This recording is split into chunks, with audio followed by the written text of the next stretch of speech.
قرآن خوانی ہو رہی ہے اور یہ 10واں ہو رہا ہے اور یہ 40واں ہو رہا ہے اور یہ برسی ہو رہی ہے، ان کا کوئی ثبوت نہیں ہے کتاب و سنت کے اندر، یہ بدعت ہو گئی۔ تو اسی طریقے سے بدعات ہیں۔ البتہ یہ ہے اب اسی طریقے سے ہمارے ہاں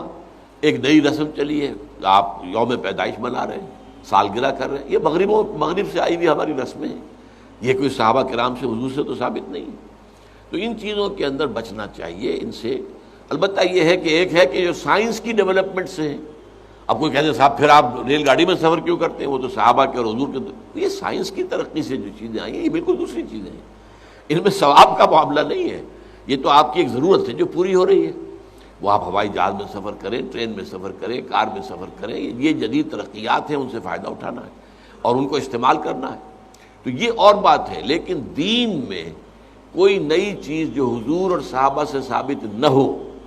اور اس کو آپ حصول ثواب کی نیت سے کریں، وہ بدعت ہے۔ اب جیسے مثلا حضرت عمر رضی اللہ تعالیٰ عنہ نے اپنے قدم کو بدعت قرار دیا۔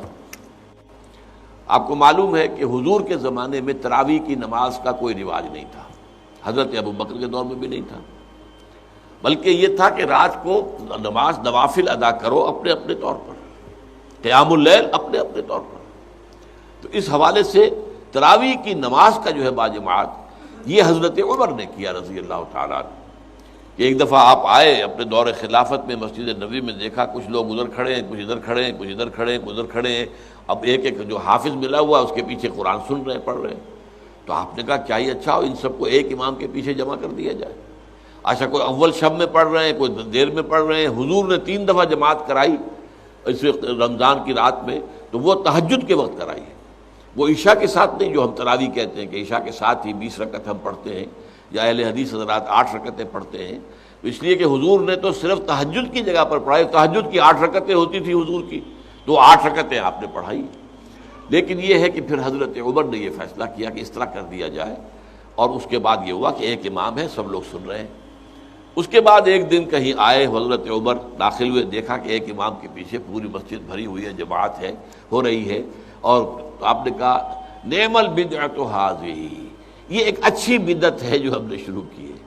تو اس سے بدعت حسنہ کا لفظ عام طور پر لوگ لے لیتے ہیں، لیکن یہ واضح رہے کہ یہ حق جو ہے یہ خلیفۃ المسلمون کو تو حاصل تھا، یہ نہیں ہے کہ ہر شخص اس طرح کی نئی بدعت ایجاد کر لے اور کہے یہ بھی اچھی بدعت ہے، بدعت حسنہ ہے۔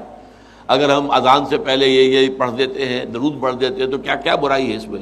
کوئی بری بات تو نہیں ہے درود پڑھنا، لیکن بھائی نہیں، یہ قرآن اور حدیث سے اور صحابہ کے عمل سے ثابت نہیں ہے، اس لیے یہ بدعت ہوگا۔ اس لیے جو چیز جو ہے اس طرح کی، لیکن حضرت عمر رضی اللہ تعالیٰ عنہ یا کسی اور خلیفہ راشد کا کوئی فیصلہ ہو اور وہ گویا کہ پرانے طریقے میں کسی چیز کا اضافہ ہو رہا ہو، تو وہ ایک علیحدہ بات ہے۔ لیکن ان کے بعد کیونکہ اس میں یہ ما انا علیہ و اصحابی، تو اصحاب حضرت عمر اصحاب میں سے ہیں، اور اصحاب ہی نہیں بلکہ آپ جو ہیں خلفائے اربعہ میں سے ہیں، خلیفہ ثانی ہیں، تو اس پہلو سے ان کی بات علیحدہ ہوگی، لیکن کسی اور کو اپنے کسی کام کی شروع کرنے کو بدعت حسنہ قرار دینا یہ درست نہیں ہے۔